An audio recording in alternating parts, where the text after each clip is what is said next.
사무엘하 8장 1절 8절입니다. 사무엘하 8장 1절 8절. 오늘 정복군주 다윗입니다. 제목이 정복군주 다윗이에요. 그 이스라엘의 영토를 제대로 영토를 확정 지은 사람이라죠. 영토를 확정 지은 사람 하면 이제 다윗이죠. 정복군주 다윗입니다. 그 다윗이 이제 이스라엘 영토를 이제 제대로 확정을 딱 지었고요. 이제 뭐 우리나라 같은 경우에는 지금 현재 한반도 영토는 사실은 세종대왕 때 확정된 겁니다. 그게 세종 때 지금의 그 뭐 두만강, 압록강까지 병력을 넓혔지. 그 전에는 함흥 지역, 평양 약간 위까지였어요. 근데 그때 이제 했던 것처럼 이렇게 영토를 확정지은 사람이 있죠. 지금 중국의 영토를 확정지은 건 특이하게도 청나라거든요. 청나라가 강희제라는 사람이 있죠. 그 사람이 그 지금의 진짜 영토를 러시아 국경으로 딱 만들고 이렇게 영토를 확정지었는데 하여튼 뭐 중국 역사에서는 뭐 최고의 황제로 하면 누굴 것 같아요? 물론 한족들은 당연히 당태종이라 그래요. 당태종을 이걸로 치는데 실제로 모든 역사가들은 다들 그 강희제라 그래요. 천고일제라 그러기도 하고 천고성제라 그러기도 합니다. 이 말은 뭐냐면 천년에 한번 태어날까 말까한 그 위대한 왕이다 이런 뜻입니다. 근데 실제로 그 보면 실제 그런 왕이에요. 실제로 역사를 조금만 보면 야 이런 사람이 있었을까 싶은데 청나라는 이제 3명의 특출난 황제들이 있었는데 그 중에 하나가 이제 강희제죠. 그냥 뭐 옹정제, 건륭제 뭐 여러 사람이 있겠지만 이제 강희제가 최고여 하는데 그래서 합니까? 유다 역사에서 최고 황제는 누구겠어요? 황제라고 하면 뭐 최고 왕은 당연히 다윗과 솔로몬이죠. 근데 그게 2대에서 끝났다는 게 좀 그렇죠. 예, 거기서 끝났다는 게 그렇지만 한 몇 명이 있었으면 좋았겠지만 예, 오늘 정복군주 다윗입니다. 예, 8장 2절 말씀 같이 읽겠습니다. 또 그가 모압을 쳐서 그들을 땅에 내던지고 줄로 재어 2줄 길이의 사람 죽이고 1줄 길이의 사람 살려주었더라. 그래야 모압 족속이 다윗의 종이 되어 예물을 가져왔더라. 이 표현이 독특하죠. 너무 많이 죽였어요. 2줄 길이의 사람은 죽이고 1줄 길이의 사람은 이땐 키 작은 놈이 무조건 살아남아 그죠? 2줄 길이는 죽는다 이 말은 성인 남자들은 죽이고 소년들이나 노약자는 살렸다 이 말입니다. 예. 예, 오늘 공부할 말씀은 정복군주 다윗이 정복군주 다윗으로서 이 정복자로서의 활약한 다윗. 다윗은 어릴 때부터 필리스틴의 그 골리앗과 싸워서 이rak 이스라엘의 전쟁 영웅이 되었습니다. 그 후로 그는 사울의 눈에 들었고 왕의 사위가 되었고 군인으로서 성공적인 삶을 살았습니다. 그럴수록 사울 왕의 견제를 받아서 위기에 빠졌습니다. 그런 그가 유다의 왕을 거쳐서 이제 통일 이스라엘의 왕국, 이스라엘의 이제 소위 말하는 제국을 만드는 거예요. 이스라엘의 그 한 나라의 왕이 아니라 이스라엘의 제국의 왕이 되겠다 이러는 거죠. 그런 여부수족이 살고 있는 예루살렘을 정복해서 다윗의 도시로 이름을 바꾸고 언약궤를 옮겼습니다. 그리고 필리스틴과의 전쟁에서 대승을 거둠으로써 사방에 안식이 주어졌습니다. 이스라엘의 힘이 강해질수록 주변 나라 사람들은 잠잠해질 수밖에 없습니다. 다윗은 필리스틴, 모압, 암몬, 아말렉, 아람, 에돔, 아람은 시리아예요. 시리아, 에돔 등 이스라엘을 위협할 수 있는 주변의 민족들을 차례대로 정복하고 그들을 노력했습니다. 그리고 조공을 바치는 속국으로 삼았습니다. 다윗은 크지는 않지만 그 지역에서 엄연한 패권국이 되었고 나름 제국이라 할 수 있게 되었습니다. 이스라엘도 이때는 이제 제국이 된 겁니다. 왜? 여러 민족, 여러 나라를 통합병합하고 속국으로 삼았으니까 제국인 거죠. 뭐 아주 큰 바벨론 제국, 페르시아 제국, 로마 제국, 그리스 제국 이런 식은 아니지만 그 지중해 연안에서 나름 패권국이 된 거죠. 이제 머리가 된 거죠. 예. 이스라엘은 단지 작은 부족 국가가 아니라 남쪽으로는 이집트, 북쪽으로는 유프라테스 강까지 그 힘이 미치는 강대한 나라가 되었습니다. 이것은 주께서 아브라함에게 약속하셨던 땅을 차지하는 엄청난 일이었습니다. 정복군주 다윗은 재림하셔서 온 세상을 정복하고 다스리시는 예수 그리스도의 예표 모형입니다. 다윗은 통일왕국의 왕이 된 후 정복군주로서의 그의 진가를 보여주었습니다. 하나님은 그에게 전쟁을 가르치셨고 싸우는 전쟁마다 승리를 주셨습니다. 지금까지 사울왕은 주변 나라들이 쳐들어오면 그때마다 나라를 지키는 데 올인했어요. 나라를 어쨌든 지키는 게 방어전이죠. 한마디로. 사울왕은 나라를 지키는 데 올인했고 했어요. 이것은 완전한 해결책이 아닙니다.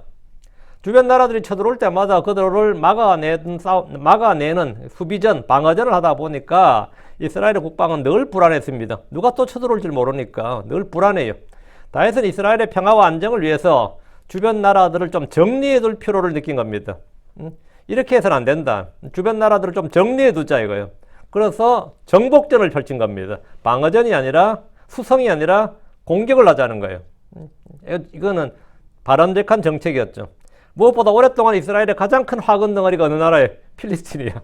일단 필리스틴부터 확실하게 정복해서 복속시켜 둬야 했습니다. 그래야 평안이라는 게, 화평이라는 게 오는 거예요. 안식이 오는 겁니다. 국방이 불안하면 아무 일도 제대로 할 수가 없습니다. 자, 본문 보겠습니다. 1절입니다. 그리고 2일 뒤에 이런 일이 있었으니 곧 다윗이 필리스틴 사람들을 쳐서 그들을 정복하였더라. 또 다윗이 필리스틴 사람들의 손에서 메덱암마를 빼앗았더라. 이거 메덱암마 딱 치고 이 가드입니다. 가드. 우리 가드왕 할 때 있죠. 그리고 2일 뒤에 이런 일이 있었으니 이 말씀은 성경 본문의 순서로 보면 나단을 통해 하나님의 언약을 들은 뒤에 있었던 일 이런 식으로 읽히는데, 그러나 성경 기록의 대부분은 시간의 순서대로 기록된 것이 아니라 주제별로 사건별로 기록된 것이 많습니다. 다윗은 하나님의 언약을 받은 후에 정복전쟁을 한 것이 아니라 정복전쟁을 모두 마치고 난 후에 안식이 온 사방에 안식이 주어진 후에 성전 건축을 계획했던 걸로 보입니다. 이제 더 이상 싸울 일도 없고 주변에 성가신 일도 없고 전쟁에서 취한 전리품이 충분할 때, 역사적으로 보면 7장이 8장보다 사실 앞서 있었던 일이다 이 말이죠. 그 8장의 기록이 7장보다 앞서 있었던 일이라고. 7장이 그 다음이라 이 말이죠. 그리고 2일 뒤에 이런 일이 있었으니 이 말씀은 시간대를 나타내는 것이 아니라 문맥적으로 앞뒤를 연결해주고 있습니다. 다윗은 정복전쟁을 모두 마치고 말년에 성전 건축을 준비한 겁니다. 본문은 다윗이 왕이 된 후에 이스라엘을 침략할 수 있는 적대적인 나라들을 안보에 가장 위협적인 그런 나라들로 설정을 하고 정복을 시작했습니다. 그래서 이스라엘을 복종시키고 복속시키는 일을 하는 겁니다. 다윗은 이스라엘의 왕일 뿐 아니라 이스라엘의 대장이죠. 이스라엘의 대장으로서 다윗의 사역을 보여주고 있는 겁니다. 그 이전에 사울 왕과는 국방이나 외교 안보 측면에서 근본적으로 노선이 달랐습니다. 지금 우리는 이 미국만 해도 그렇잖아요. 바이든하고 트럼프는 노선이 다르죠. 노선이 다르다는 것은 사실 남의 나라 입장에서 볼 때는 엄청난 거예요. 이게 노선이 다르단 말이죠. 모든 면에서 노선이 다른 거예요. 사울이 외적을 막는 일을 급급했다면 다윗은 선제 공격을 통해서 외적을 치고 정복하고 노력했습니다. 다윗의 외교 노선은 힘에 의한 평화였습니다. 이스라엘의 평화를 위해서는 확실한 승리, 정복이 필요하다는 판단입니다. 다윗에게 전쟁은 이스라엘의 평화와 안정과 안식을 위한 불가피한 선택이고 부국강병, 그리고 이스라엘의 번영을 위한 필요악이었습니다. 전쟁광이다. 이 다윗이 전쟁광이다 싶지만 이스라엘의 번영을 위해서 피를 흘린 일이 사실 이스라엘을 위한 절대적인 선택이었다. 이거는 선택의 여지가 없었다 이 말이에요. 다윗의 아들 솔로몬이 그의 통치 내내 화평의 시대를 구가한 것은 모두 아버지 다윗이 이룬 이런 정복전쟁 때문이었습니다. 그래서 솔로몬은 평안하게 40년 잘 해먹었지 뭐. 우리는 그리스도의 좋은 군사로 부름받았습니다. 우리는 하나님의 전신갑주를 입고 믿음의 선한 싸움을 싸워야 됩니다. 싸우지 않으면 승리할 수 없습니다. 빛의 갑옷, 전신갑주 등은 모두 전시의 군인들이 입는 옷입니다. 마귀는 울부짖는 사자처럼 산길자를 찾고 불화살을 날리는데 성도들은 매일 모여서 노닥거리고 평화를 노래하면 패배자가 됩니다. 그래서 정복당하고 노예가 되는 겁니다. 죄의 노예가 되고 부패의 종이 되고 정욕의 종이 되는 거예요. 쾌락의 종이 되고 이 세상의 종이 되는 거죠. 로마서 8장 37절에 아니라 이 모든 것 가운데 우리는 우리를 사랑하신 그분을 통하여 정복자들보다 더 나으니라 했습니다. 그리스도인들은 예수님을 통해 여호수아보다 다윗보다 더 나은 승리자요 정복자들입니다. 죄를 짓는 자마다 죄의 종입니다. 마귀의 시험 올무에 걸리면 마귀의 종이 됩니다. 육신을 따르면 육신의 종이 됩니다. 세상을 사랑하면 하나님의 대적, 하나님의 원수가 됩니다. 베드로후서 2장 19절 20절 그들이 저들에게 자유를 약속하지만 그들 자신은 부패의 종이 되었도다. 이는 어떤 사람이 누구에게 정복되면 그는 바로 그 사람에게 속박되기 때문이니라. 이는 만일 그들이 주 곧 구원자 예수 그리스도의 지식을 통해 세상의 오염들에서 벗어난 뒤에 그들이 다시 그 안에 말려들어 정복되면 그 마지막 끝이 처음보다 그들에게 더 나쁘기 때문이니라. 그러니까 진자는 이긴 자의 노예가 되는 겁니다. 정복당하면 그에게 속박이 되는 거예요. 그건 당연한 거죠. 다시 1절입니다. 곧 다윗이 필리스틴 사람들을 쳐서 그들을 정복하였더라. 지금까지는 필리스틴이 늘 이스라엘을 치러 올라왔고 그때마다 이스라엘은 그것을 막느라고 전전긍긍했습니다. 겨우 이기면 좋고 지면 또 포로 되는 거고 고생하는 거죠. 사사시대도 그랬고 사무엘시대도 사울왕 때도 똑같았습니다. 승리를 한다 해도 잘 막았다는 정도였습니다. 그게 승리예요. 잘 막았다는 정도. 이것은 일시적인 평화입니다. 또 쳐들어오면 어떻게 되는 거죠? 또 막아야 돼. 또 전쟁이야. 전쟁이 우리의 의지에 있는 게 아니라 전쟁과 평화가 우리의 의지에 있는 게 아니라 상대방의 의지에 있다는 게 문제예요. 상대방의 의지에 있다는 게 문제죠. 우리의 옵션 선택이 아니라 상대의 옵션이란 거지. 우리나라 역사를 보면 쉽게 알 수 있습니다. 삼국시대부터 지금까지 먼저 공격을 하고 정복을 한 전쟁이 거의 없습니다. 그러다 보니까 늘 외적의 침입에 시달렸습니다. 사방에 안식이 없었습니다. 아마 조선 초기에 대마도 정벌이 조선시대에 있었던 유일한 정복전쟁이었습니다. 딱 한 번 있었는데 대마도 전쟁이 유일한 정복전쟁이었어요. 외구와 해적의 침입이 너무나 잦았기 때문에 어쩔 수 없이 해적들의 본진이라 할 수 있는 대마도를 정벌했어요. 그것도 이제 태종이 자기 왕위를 아들한테 물려주고 군권만 자기가 잡고 있으면서 정벌한 거예요. 그것도 아들 위해서 한 거예요, 사실은. 아들 때 또 이런 일 터지면 아들 고생하니까, 내가 마지막으로 그냥 한번 끝장 보고 욕먹어도 내가 욕먹고 전쟁 져도 내가 욕먹고, 그래가지고 정복전에서 그때 이제 성공한 거죠. 그래서 성공해가지고 그 본진 그 대마도를 정벌했는데 문제는 정벌하고도 우리 땅으로 만들지를 못해요. 만들지를 못했어요. 그 사실은 대마도 일본보다 한국이 더 가까워요. 근데 한국 땅인데 지금 일본 땅 됐잖아요. 그 임진왜란 때문입니다. 임진왜란 때 저쪽 붙어버린 거죠. 그 대마도를 정벌해가지고 그걸 우리 땅 만들어 놨으면 상당히 좋았을 텐데 다스릴 능력이 없는 거예요. 정벌을 했는데도. 근데 어쨌든 간에 그 이후에 임진왜란이 일어날 때까지 1592년까지 조선의 앞바다가 평안했다. 이렇게 돼요. 그 왕조실록에 나온 기록이 그래요. 조선의 앞바다가 평안했다. 이것이 바로 힘을 통한 평화입니다. 다윗은 필리핀과의 평화를 구축하기 위해서 한 일은 평화조약을 맺는 것이 아니라 전쟁을 통해 그들을 정복하는 겁니다. 가장 확실한 평화 구축 방안이 이겁니다. 요즘 같은 언론이 다윗을 향해서 뭐 전쟁 광인이 전쟁 범죄자라고 욕을 할 수 있겠습니다. 1절에 곧 다윗이 필리핀 사람들을 쳐서 그들을 정복하였더라. 다윗은 이를 통해서 이스라엘의 안정과 평화를 항구적으로 구축했습니다. 항구적으로. 지금 1절에 나오죠.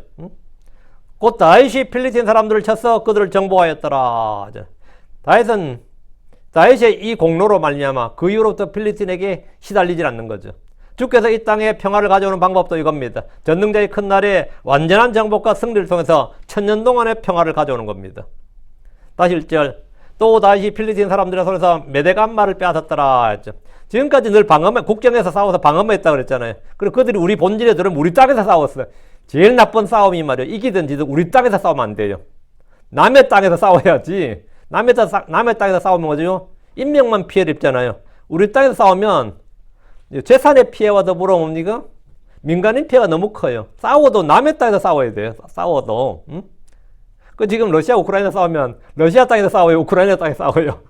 일단 우크라이나 땅에서 싸우잖아요. 그게 차이예요. 러시아 땅에서 싸우는 게 아니라 지든 말든 싸우는 장소가 우크라이나 땅이잖아요. 이게 문제. 지금 처음으로 싸움이 어디서 벌어진 거죠?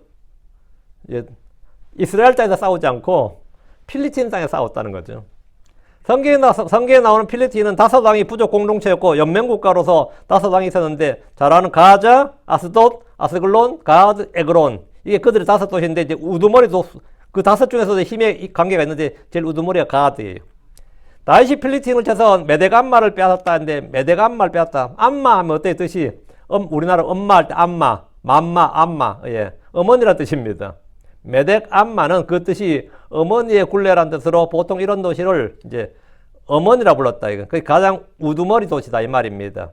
그래서 성경에 그 도시의 주민들을 이제 딸이라 부르는 것도 뭐 우리가 모압의 딸, 예루살렘의 딸, 시온의 딸, 무슨 딸, 뭐 딸 할 걸 암마 그 도시를 그 엄마로 부르기 때문에 그런 거죠. 그 예루살렘의 딸, 시온의 딸 이렇게 부르죠. 그것이 그런 예인데요. 필리핀에서 가장 큰 도시는 이제 가드입니다. 다윗이 메대감마를 빼앗았다. 이 말은 필리핀의 가장 큰 도시인 가드와 이웃의 도시들을 쳐서 빼앗았다. 완전히 본질을 털었다 이 말이에요. 완전히 본질을 턴 거예요. 이는 역대기상 18장 1절을 통해서 알 수 있습니다. 역대기상 18장 1절에 이제 이 일 뒤에 이런 일이 있었으니 다윗이 필리핀 사람들을 쳐서 정복하고 가드와 그네의 도시들을 필리핀 사람들의 손에서 빼앗았더라. 이렇게 명시적으로 딱 나오죠. 이렇게 메데감마가 아니라 딱 이렇게 가드와 그녀의 도시들 이렇게 딱 나오니까 그냥 알 수 있는 거죠. 지금까지 이스라엘은 필리핀과 오랫동안 수없이 싸웠지만 이스라엘이 먼저 적의 본토를 이렇게 침략해서 중심부까지 침략해서 그들의 수도를 치고 빼앗은 것은 이제 처음입니다. 이것은 국경이나 국경 주변의 도시들을 빼앗은 것과는 차원이 다른 한마디로 적의 본토를 완전히 정복해서 승리한 그런 정복. 그래서 그들을 속국으로 만들어버리는 그런 완전한 이제 사실 이때 병합을 해버렸어야 되는데 병합을 못했던 이유는 같은 민족이 아니라는 겁니다. 병합을 하면 그들을 유대 민족을 만들어야 되거든요. 아무리 유대 민족은 혈통 공동체가 아니에요. 필리핀은 혈연 공동체도 아니지만 종교 공동체가 아닌 거예요. 속국은 만들 수 있는데 나라를 병합을 못해. 그게 약점이 있어요. 나라를 병합하려면 어떻게 되는 거죠? 다 죽여야 돼. 그들을 싸그리 다 죽여야 된다고. 옛날 가나안 정복 전쟁처럼. 다윗도 그렇게는 못하는 거죠. 예. 2절입니다. 그리고 그가 모압을 쳤고 그들을 땅에 내던졌으며 줄로 재어 2줄 길이의 사람은 죽였고 1줄 길이의 사람은 살렸더라. 그리고 이와 같이 모압 족속이 다윗의 종들이 되었고 예물을 가져왔더라. 필리핀의 정복으로 끝난 것이 아닙니다. 다윗은 다음은 먼저 모압을 친 거예요. 모압 구현 암몬이죠. 차례대로 이제 주변을 정리하는 겁니다. 제일 필리핀부터 일단 딱 정리하고 그럼 이제 이쪽에서 후방은 문제 없어지는 거죠. 괜히 모압하고 전쟁 걸다가 필리핀 쳐들어오면 안 되잖아요. 필리핀부터 딱 쳐놓고 예, 이제 다음 모압을 쳤는데 모압은 이스라엘과의 친족 관계라고 할 수 있는데 아브라함의 조카 롯의 후손이기 때문입니다. 이스라엘이 출애굽할 때 모압은 이미 국가로서 강력한 요새를 구축하고 있었습니다. 모압왕 발람이 발람을 미디안의 그 점쟁이 발람을 고용해서 이스라엘을 저주하게 했고 그들을 초대에 음행하도록 함으로써 그 주의 저주를 받게 했습니다. 우리 성경 이제 신약에 보면 발람의 교리, 발람의 잘못, 발람의 길 이게 나오잖아요. 바로 그건데 그 중에 하나가 뭐냐면 이제 발람이 하나님의 주의 천사의 경고로 말미암아 이스라엘 저주를 못했죠.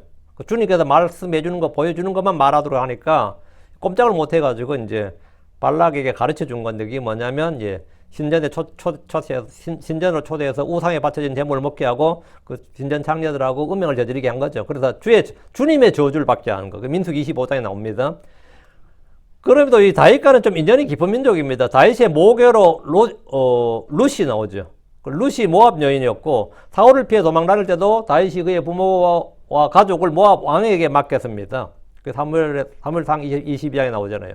자기 가족을 거기 맡길 정도면 상당한 신뢰관계가 있다는 뜻이지. 그러니까 가족을 맡겼겠죠. 주께서 출애굽 때 모압을 공격하지 말 것을 명령하셨습니다. 주님은 그들을 이스라엘의 친족, 형제로 대하셨지만 그들은 이스라엘을 원수로 대했습니다. 다윗은 이들을 정복했습니다. 지금 2절에 그리고 그가 모압을 쳤고 그들을 땅에 내던졌으며 분명히 얼마 전에 사울을 피해 도망갈 때에도 자기 가족을 거기 모압 왕에게 맡길 정도였는데 지금은 공격을 한단 말이죠. 다윗이 한때 자기에게 은혜를 베푼 모압을 왜 이렇게 쳤는가 이렇게 묻는 분들이 있는데 모압의 왕조 또는 정권이 바뀌면서 이스라엘을 대적하고 위협했기 때문입니다. 모압은 가만히 있었으면 절대로 다윗이 모압을 먼저 치진 않아요. 친족이기 때문에. 그런데 상당히 우리 국방에, 우리 안보에 상당히 위협적이었다는 거예요. 적대적이었고. 이스라엘이 사울에서 다윗으로 왕조가 바뀌면서 대외 정책이 완전히 바뀌는 것처럼 외교나 국방이 다 바뀌었잖아요. 마찬가지로 모압에서도 이런 변화가 있었다는 것으로 보입니다. 다윗이 이제 통일국가의 왕이 되고 이런 쫙 일련의 사정이 있었는데 모압도 마찬가지로 정치적 변화가 있었던 거죠. 그럼 이런 정치적 해석보다 이제 발람을 통해 주님이 말씀하신 예언의 성취로 봐야 됩니다.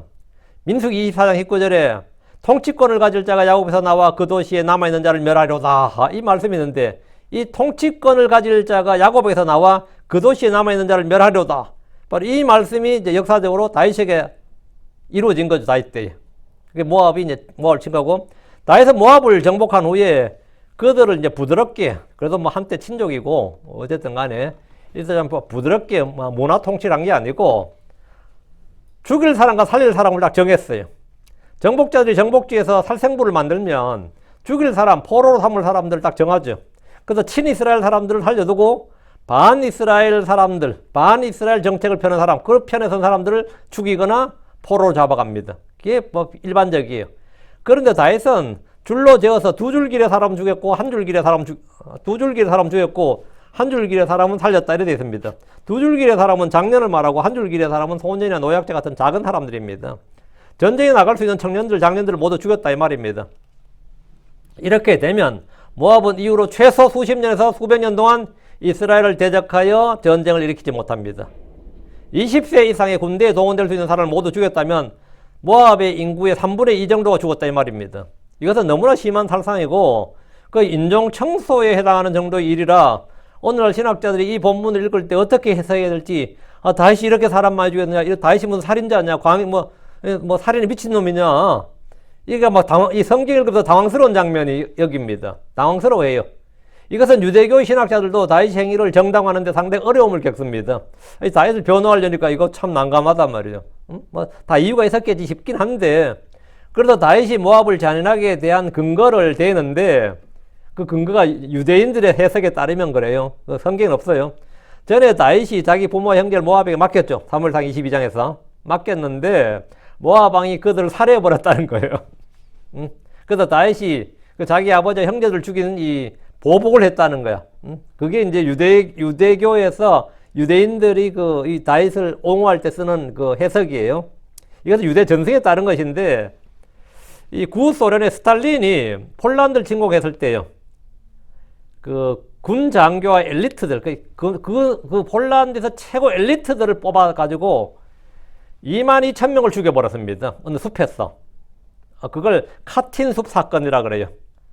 이건 미국에도 보고가 된다, 수십 묻었습니다. 너무나 잔혹해서 22,000명을 죽였는데, 그때 스탈린이 한 말이 뭐냐면, 이제 폴란드는 수백 년 동안 다시 일어날 일이 없다. 그래서 왜? 그 정도 인재가 길러질 수가 똑똑한 놈 없으면 교육이 안 되는 거고, 이 나라를 그냥 놔둬도 소련의 러시아에 조금도 위협이 되지 않는다. 최소한 수백 년은. 근데 그 말은 맞았어요.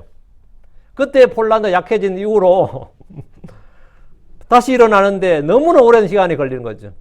모든 기술을 다 새로 배워야 되고, 모든 교육을 다 새로 배워야 되는 거예요. 다 새로. 왜? 그 엘리트들 다 죽여버린 거예요. 그 집단, 그렇게 했는데, 다윗의 모압인 살해 사건은 이에 못지않는 전쟁 범죄입니다. 실은. 이 두 줄기의 사람 다 죽여버렸다잖아요. 그 다윗은 모압 사람들을 모두 진멸하진 않았지만 이후 다시는 이스라엘에게 위협이 되지 못할 정도의 많은 사람들을 죽였습니다. 그리고 모압을 속국으로 삼아서 이스라엘에 조공을 바치도록 했습니다. 그래서 2절에 보면, 그리고 이와 같이 모압 족속이 다윗의 종들이 되었고 예물을 가져왔더라 했으니까, 모압 이후로 이스라엘이 막 남북으로 갈라지고 이스라엘 약해지고 해도 모압은 감히 얼쩡거리질 못하더라 이 말이에요. 언제까지? 아합 왕이 죽을 때까지. 아합 왕이 죽을 때까지 모압은 감히 얼쩡거리질 못했어요. 얼마나 철저하게 정복을 했는지 알겠죠. 이들은 북왕국 이스라엘의 아합 왕이 죽을 때까지 이스라엘의 종으로서 조공을 바쳤습니다. 다윗이 모압을 확실히 정복한 후로 오랫동안 그들을 종으로 부릴 수 있었던 겁니다. 모압은 아합이 죽고 이스라엘 약해진 틈을 타서 반역을 했는데, 오랜 세월의 속국에서 벗어나는데 이제 성공을 했습니다. 그때까지 이스라엘은 모압에서 완전한 평화를 유지했습니다. 3절. 다윗이 또한 루호베 아들이요 소바 왕인 하다데셀을 쳤으니 그가 유프라테스 강에서 그의 경계를 회복하러 갈 때라. 다윗의 다음 정복지는 이제 북쪽이에요. 소바, 이만 소바, 이건 뭐냐, 시리아 지역에 있는 시리아인데, 아람 계열, 시리아 계열의 소규모 왕국이 유프라테스 강 근처에서 세력을 키우고 있었습니다. 소바 왕 하닷에셀, 하닷에셀은 뭐냐면, 하닷이 도움이다, 이런 뜻이에요. 태양신을 숭배하는 거죠. 하닷에셀은 강력한 군사력을 보유하고 있었고, 이스라엘과 경쟁 관계에 있던 주변 국가들과 동맹을 맺고 있었습니다. 하닷에셀은 자신의 패권을 유지하고 다윗의 세력 확장을 견제하였고, 이는 필연적으로 두 세력 간의 충돌로 이어졌습니다. 다윗과 하닷에셀 간 두 번의 전쟁을 치렀는데, 다윗은 하닷에셀과 처음 맞붙었을 때 그가 유프라테스 강가에서 세력을 확장하려 하자 이를 저지하기 위해서 군대를 이끌고 출정했습니다. 킹제임스 성경의 시편 60편에 보면 본문에 이런 제목이 있어요. 시편 60편에 여기 나와요. 시편 60편에 수산에도 새 맞추어 악장에게 다윗의 믹담 밀어놓고 가르치기 위함 나오죠. 그가 아람 나하라임과 아람 소바와 싸웠을 때, 아람 소바 나오죠. 그 앞에 아람 나하라임, 아람 나하라임, 아람 소바. 여기가 시리아족이 두 족속이 있었다는 거죠. 나하라임, 소바 이렇게. 요압이 돌아와 소음골짜기에서 에돔을 쳐서 12,000을 죽였을 때, 그게 이제 시편 60편을 쓴 배경이 된다 이 말이에요. 이는 다윗이 두 왕국과 싸웠다는 것을 이제 알려줍니다. 두 왕국과 싸웠다. 그 아람 나하라임과 아람 소바인데, 아람 나하라임은 강변의 시리아란 뜻이고, 시리아의 나만 장군이 다마스쿠에 강들은 아바나와 바르발이 이스라엘의 모든 물들보다 낫다 이렇게 때 강들이 나오죠. 아바나와 바르발. 그래서 강들 곁에서 강들. 여기서 말하는 그 강들입니다. 수도는 다마스쿠스였고요.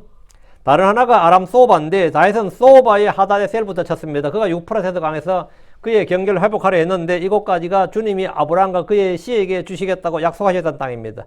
다윗은 이곳까지 땅을 정복함으로써 이스라엘의 국경선을 확장하고 주님 주신 유업의 상속을 회복하려 했던 겁니다.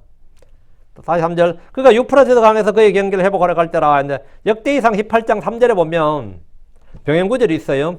역대기상 18장 3절에 그리고 다윗이 소바왕 하다레셀을 하마까지 쳤으니 이는 그가 유프라테스 강가에서 자기의 통치권을 세우려고 왔습니다. 여기서 유프라테스 강가로 간 그는 소바왕 하다레셀입니다. 그는 자기의 경계를 넓히기 위해서 군대를 출전시켰고, 다윗이 주변 이방 민족들을 정복하면서 이스라엘의 세력을 확장할 때 하다레셀은 유프라테스 강가에서 자신의 권력을 회복하거나 강화하려고 했고, 다윗이 이를 저지하기 위해서 출정을 한 겁니다. 다윗은 하다레셀을 직접 공격해서 승리했습니다. 4절. 그리고 다윗이 그에게 병거 1,000대와 기병 700과 보병 200만을 빼앗았더라. 또 다윗이 모든 병거의 말들의 뒷다리 힘줄을 끊었더라. 그러나 그것들 중에서 100대의 병거들을 위에 남겼더라. 100대의 병거들을 남겼다. 근데 본문에서 전쟁의 과정을 생략하고 바로 결과를 기록하고 있죠. 그 필리스틴이나 모압에서도 엄청난 노량물 치워왔겠지만 그건 노량물 치운 건 안 적혀 있고, 여기서는 이제 기록이 되어 있어요. 뭐 가정이 어쨌든 간에 결과만 보면 다윗이 대승이죠.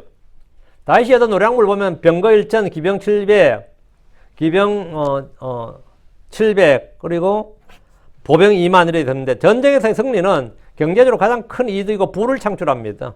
대신 전쟁에서 패배한 그 나라 폭망합니다. 우리가 하이 리스크 하이 리턴이라고 할 때 대표적인 전쟁이에요. 역사적으로 바빌론이나 페르시아 제국이 강하고 찬란한 문명으로 발전을 이루었던 것은 그들이 계속해서 전쟁에서 이겼기 때문입니다. 다른 이유가 없습니다. 전쟁에서 이겼어요. 로마 제국의 찬란함도 굉장히 힘이 세었던 것도 그렇게 잘 살았던 것도 왜 그러냐? 전쟁에서 계속 이겼기 때문이에요. 전쟁에서 연전연승을 했단 말이죠. 전쟁의 승리는 국부의 원천입니다. 사실 전쟁보다 더 큰 부를 창출할 수 있는 방법이 없습니다. 패배하면 쫄딱 망하지만 이겨서 전리품을 챙길 수만 있다면 그보다 더 남는 장사가 없습니다. 다윗도 그런 예입니다. 필리스틴을 쳤고 모압을 복속시킨 데다 암몬을 이겼고 이제 소바를 치고 병거 1,000대, 기병 700, 보병 2만을 빼앗았다고 했는데, 그리고 다윗은 모든 병거의 말들의 뒷다리 힘줄을 끊었는데 다시는 그것들로 전쟁을 하지 못하도록 기병을 완전히 없애버린 거죠. 말들을 노량물로 취해서 이스라엘로 가져오지 않았던 것은 말들을 많이 늘리지 말라는 율법에 따른 것이고, 이후에도 전쟁에서 우리가 말을 의지하지 않고 줄을 의지하겠다, 이런 이제 다윗 나름의 신앙의 표현이에요. 근데 밑에 요압이나 이런 사람 봤을 때는 저 말들 힘줄을 왜 끊는 거야? 갖고 와서 우리가 쓰면 얼마나 좋아. 재산이 얼마야 그게. 근데 병거용 말들은 산악 지역인 이스라엘에서는 그렇게 유용하지 않습니다. 낙이나 노새가 유용하지 이스라엘 땅 지형 자체가 말들이 마음대로 일할 수 있는 건 아니에요. 그럼 순전히 병거용 말들인데, 병거용 말들은 키우기가 만만치가 않아요. 그냥 전쟁 안 나면 그냥 계속 먹여야 되는데 이게 쉽지가 않은 거죠. 일본이 한국에 선물을 하나 해줬어요. 조선 초기에 태종 때인가 세종 때인가, 그게 뭔지 코끼리 한 마리 선물했어요. 하나에서 미쳐버리고 이 코끼리 한 마리를 먹이려니까 조선에서 보지 못했던 코끼리 얼마나 먹어야 되는지, 그래가지고 어떻게 해서 세월에서 다른 관청을 엿먹으라 싶으면 그 코끼리를 선물하는 거예요. 그러니까 그 관청은 미치는 거야. 왕이 준 선물 어떻게 해. 죽일 수는 없고. 그럼 나중에 흩어져 어디까지 가면 전라도까지 갔어요. 그 코끼리가. 서울도 전라도까지 갔어요. 그래서 어디 와도 이놈을 먹이기가 만만치 않는 거예요. 인도에서도 그런 말이 있어. 인도에서도 흰 코끼리 자는데 왕이 가장 자기 싫은 신한테 흰 코끼리를 선물한다잖아요. 그럼 죽을 때까지 모시고 살라는 거야. 죽을 때까지 모시고 살아야 되는 거야. 왕이 준 거라서 죽일 수도 없고 일 시킬 수 없고 뭐 하는 거죠? 코끼리가 뭐 일하겠어요? 먹여야 되는데 그 먹는 게 장난이 아니죠. 근데 예를 들어 이 말을 7,000마리를 가져오면 이스라엘도 골머리지 이거는. 그 다 잡아도 죽여서 먹어야 되는데 그것도 아니고. 그래서 일을 시켜야 되는데 이거는 전쟁용 말이단 말이죠. 그래서 하여튼 다윗은 모든 이 병거들 다 파괴해버리고 100대의 병거만 남겼다 했죠. 아직 이곳에서 전쟁이 끝나지 않았는데다 이것들이 필요할 경우를 대비한 겁니다. 어쨌든 다윗이 취한 이런 전리품들, 노량물들은 이스라엘의 경제에 큰 기여를 했으면 말할 필요도 없습니다. 그래도 다윗은 이런 많은 전리품을 얻는 것보다 주의 말씀을 더 기뻐했다. 이런 전리품을 얻는 것보다, 이 많은 전리품을 얻는 것보다 뭐라고? 예, 주의 말씀을 더 기뻐했다. 주의 법을 더 기뻐했다. 그는 수천의 금원보다 주의 말씀을 더 사랑했습니다. 이를 통해 우리는 중요한 영적 교훈을 배울 수 있습니다. 우리는 뭔가를 얻고자 하는 것에 매달리고 집착하기보다 주 하나님과 그분의 말씀을 추구해야 한다는 것입니다. 돈을 쫓고 성공을 쫓고 권력을 쫓고 인기를 쫓고 열렬히 뭔가 명예를 구하고 뭐 이렇게 한다고 그것이 오는 게 아니에요. 내가 행복을 구한다고 행복이 오는 게 아닙니다. 주를 쫓아야 돼. 주를 구해야 그게 와요. 내가 그 모든 게 더해진다고. 하나님의 왕국과 그 의를 먼저 구해야 돼. 그러면 그렇게 나는 사랑 없이 못 살아도 사랑이 와. 행복을 그렇게 내 인생의 목표는 행복이 다르면 진짜 나는 행복하였노라가 되는 거라고. 그렇게 복을 원하면 복이 온다고. 근데 그렇게 행복 사랑하면 마음이 황폐해집니다. 아무것도 못 얻어요. 주의 법을 지키고 주의 말씀을 묵상하고 주님을 계속 추구하면 뭐냐? 큰 성공이 옵니다. 성공하려고 애를 쓴다고 성공이 오는 게 아니에요. 요사 1장 8절에 이 율법책을 내 입에서 떠나지 말게 할지니라 도리어 너는 밤낮으로 그것을 묵상하라. 이는 내가 그 안에 기록된 모든 것에 따라 지켜 행하도록 함이니라. 이는 그때 내가 내 길을 형통하게 만들 것이요 또 그때 내가 크게 성공하리라 했습니다. 이것이 여호수아의 성공 비결이었고 다윗의 성공 비결이었습니다. 시편에 따르면 다윗은 주의 법을 기뻐하고 주야로 주의 법을 묵상했습니다. 다윗이 여호수아가 역사에 남긴 다윗이나 여호수아가 이스라엘 역사에 남는 큰 성공을 거둔 사람들이 된 것은 성공을 쫓았기 때문이 아닙니다. 승리를 쫓았기 때문이 아니에요. 주의 법을 떠나지 않고 그것들을 묵상하고 지켜 행했기 때문입니다. 그래서 그들은 역사에 남는 성공을 거둔 거예요. 그리고 위대한 승리를 거둔 것이고 우리도 마찬가지입니다. 우리도 마찬가지. 성공은 결과고 열매이지 우리의 목표가 아닙니다. 행복도 우리의 목표가 아니고 모두 우리의 목표가 아니에요. 주님을 따르고 구하는 것. 그것이 전부예요. 그럼 나머지 건 다 뭐예요? 더해진다고요. 그 더해진다고. 응? 너 내가 좀 성공하고 나서 주님 따르겠습니다. 그런 사람은 아무도 주님 못 따릅니다. 주님 따르면 성공해요. 주님 따르면 내가 그래도 좀 크게 되고 나서 아닙니다. 주님 따르면 그 따라오는 것들입니다. 뭐든지 다 마찬가지예요. 좀 가정이 평안해지면 좀 평안해지고 잔잔해지면 하겠습니다. 아니에요. 주님을 따르면 평안해지고 잔잔해져요. 지금 내 사정이 도저히 안 돼. 주님 따르면 그게 사정이 해결된다니까. 사정을 해결하고 나서 그 하는 게 아니고 주님 따르는 게 아니고 주님을 따르면 그게 해결된다니까요. 그 뭐든지 다 마찬가지입니다. 모든 원리가 똑같습니다. 모든 원리가 똑같아요. 먼저 뭐라? 하나님의 왕국과 그로 일을 추구하라고. 먼저 예수 그리스도를 구하고 찾으라고. 먼저 해야 될 일을 먼저 해야 돼. 순서 바꾸면 안 돼. 순서 바꾸면 안 돼요. 항상 먼저 해야 될 일이 있다. 먼저 할 일. 그 다윗이 여호사가 어떻게 그렇게 큰 성공을 거뒀느냐? 간단합니다.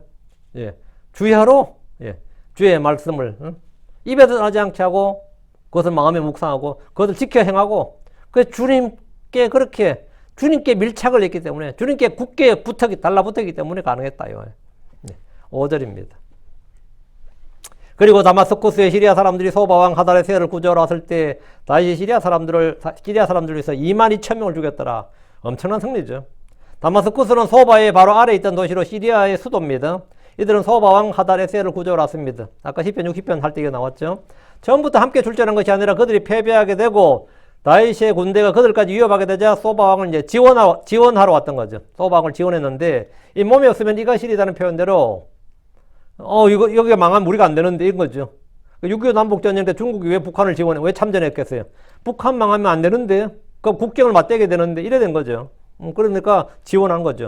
왜 나토가 왜 지금 유럽이 EU가 왜 지원해요? 우크라이나를. 거기 망하면 바로 자기들과 러시아가 국경을 맞대야 된단 말이죠. 그건 안 된다 이거지. 이 몸이 없으면 이가 시리다 이 말이에요. 같은 논리죠. 그 나라가 망해버리면 자기 나라에 바로 위협이 닥치기 때문에 군대와 물자를 지원하는 겁니다. 다마스쿠스의 시리아 사람들 역시 그들 자신의 안보의 위협 때문에라도 하닷에셀을 돕지 않을 수가 없는 거죠. 역사적으로 보면 다마스쿠스는 이스라엘과 친선 우호 관계가 아니었습니다. 솔로몬 시대에 다마스쿠스에 르손이 침략했고 베나닷이 침략했고 그 후에도 기회가 있을 때마다 이스라엘을 공격했던 좀 귀찮은 성가신 존재들이었습니다. 다윗은 이들의 참전에 조금도 놀라지 않고 후퇴하지도 않았습니다. 다윗은 소바 왕을 지원하러 온 시리아 사람들 중에 2만 2천 명을 죽였습니다. 이 정도면 끝장 본 겁니다. 다윗이 시리아 사람들 중에서 2만 2천 명을 죽였더라 하는데 그렇게 큰 대국도 아닌데 정예병이 정도 죽어버렸다. 아니면 젊은 사람들이 군대 참전한 사람이 정도 죽어버렸다 그러면 그 나라가 휴창하는 거죠. 이 말은 지원하러 온 시리아 군대를 괴멸적 수준으로 타격했다 이 말이에요. 6절입니다. 정복군주 다윗이잖아요. 정복군주. 그 뒤에 다마스쿠스의 시리아에 수비대들을 두었더라. 그리고 시리아 사람들이 다윗의 종이 되어 예물들을 가져왔더라. 그리고 주께서 다윗이 어디를 가든지 그를 보존하셨더라. 다윗은 다마스쿠스의 시리아에 군대를 주둔시켜 버렸습니다. 이것은 식민 통치를 하겠다는 겁니다. 거기다 군대를 딱 주둔시켰으니까. 다윗의 군대를 그곳에 주둔해 버렸으면 다윗이 그 나라의 법과 행정을 자기 뜻대로 움직일 수가 있습니다. 시리아 사람들이 다윗의 종이 되어 예물을 가져왔습니다. 속국은 조공을 바침으로써 충성을 맹세하고 반역하지 않겠다는 뜻을 표시합니다. 전쟁 배상금을 무는 것은 당연하고 계속해서 다윗의 요구를 수용해야 했습니다. 이로써 이스라엘은 주께서 아브라함에게 말씀하신 대로 유프라테스 강까지 그 지경을 넓혔습니다. 다윗은 이스라엘의 영토를 확장하고 국경을 가장 넓힌 왕입니다. 이게 이제 다윗이 이제 이스라엘은 천고 일제지, 천고 성제지. 다윗이 이스라엘 역사에 이런 왕이 없는 거죠. 그래서 다윗의 왕국 그렇게 지금도 목 놓아. 왜 예수님을 다윗의 아들이라고 그러겠어요? 이런 왕국을 다시 회복해 달라는 거죠.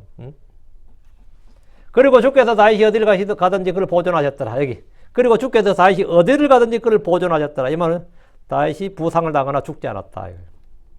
전쟁터가 얼마나 위험합니까? 근데 다윗이 주께서 다윗을 보존하셨다고요. 하나님은 다윗이 어디로 가든지 그와 함께 계셨고 그를 도우시고 지키셨습니다.